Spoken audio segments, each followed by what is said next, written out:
about that. That was Treasury Secretary Jack Lew reiterating that the government is not planning to bail out Detroit. But we may have to fork over money in the end, since Detroit is reportedly eyeing Obamacare as a way to cut costs. It could push those too young to qualify for Medicare out of the city-run coverage and into the new insurance exchanges that are supposed to be created under Obamacare. Sounds like the city's just pushing the burden back onto federal taxpayers, right?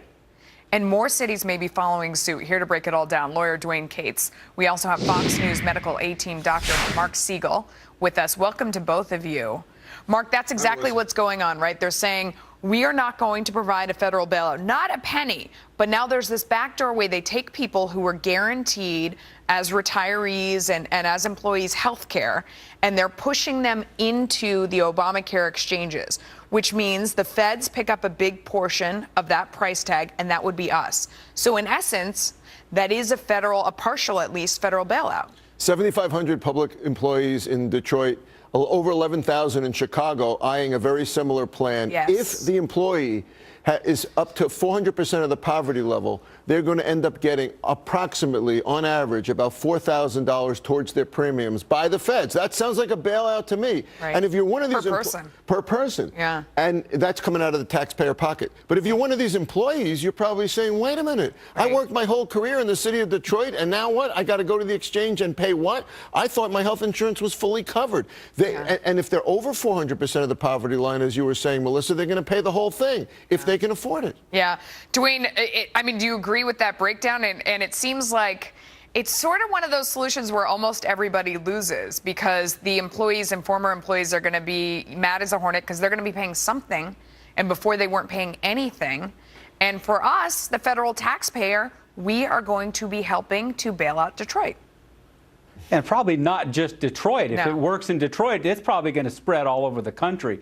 But, you know, Detroit's in bankruptcy, and they may try to slough off the entire responsibility for paying any health care for any of these employees. You have to understand that in many of these cities, the health care costs are double what the pension plan costs are. This is normally the biggest bill that they have is health care for retirees, and any way they can find to slough any of it off, they're going to do. No, absolutely. I mean, in fact, according to a Pew study, 61 of the nation's major cities have $126 billion in retiree health care costs, 94% of which are unfunded. That is a giant liability. But you know something, Melissa, there are ways to reform these things. Without it blowing up? How? Well, Republican governors in Indiana, Wisconsin, and New Jersey, Chris Christie, have actually changed what the insurance covers, what the health insurance covers for public employees that have retired. Now, I'm not saying that that's the best solution either, but that's a heck of a lot better than throwing these people out into the cold, onto the exchange, onto a broken program, Obamacare. That's like saying the post office is going to save you. Right. And Dwane, what about the fact that we are talking about putting these people onto exchanges that do not exist?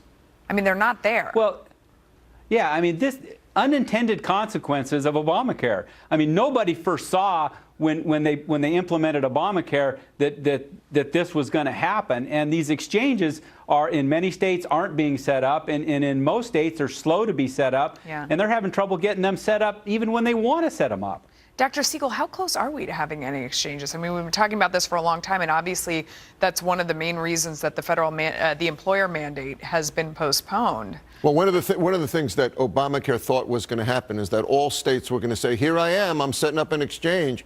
But the majority of the states are going to focus on a federally run exchange. Some of them, like Michigan, by the way, are going to partner with the feds, where they do one thing, the feds do another. Now, how well does that work? When's the last time you remember a state and a federal joint program working? Medicaid is a mess because of that. And that's what's going to happen here. I think October is the date for January 2014. I and many other experts do not believe that these exchanges are going to be working by 2014. And then here come our 7,500 municipal employees out in the cold. Right. And we could see more and more municipal employees. Dwane, you mentioned it, but we are already seeing reports that Chicago is watching this very closely to see if this could be an answer to their unfunded health care problems. Cities like Stockton and California, I mean, everyone perked up when they heard Detroit was looking at this. What do you think? I mean, what's the likelihood that others follow suit?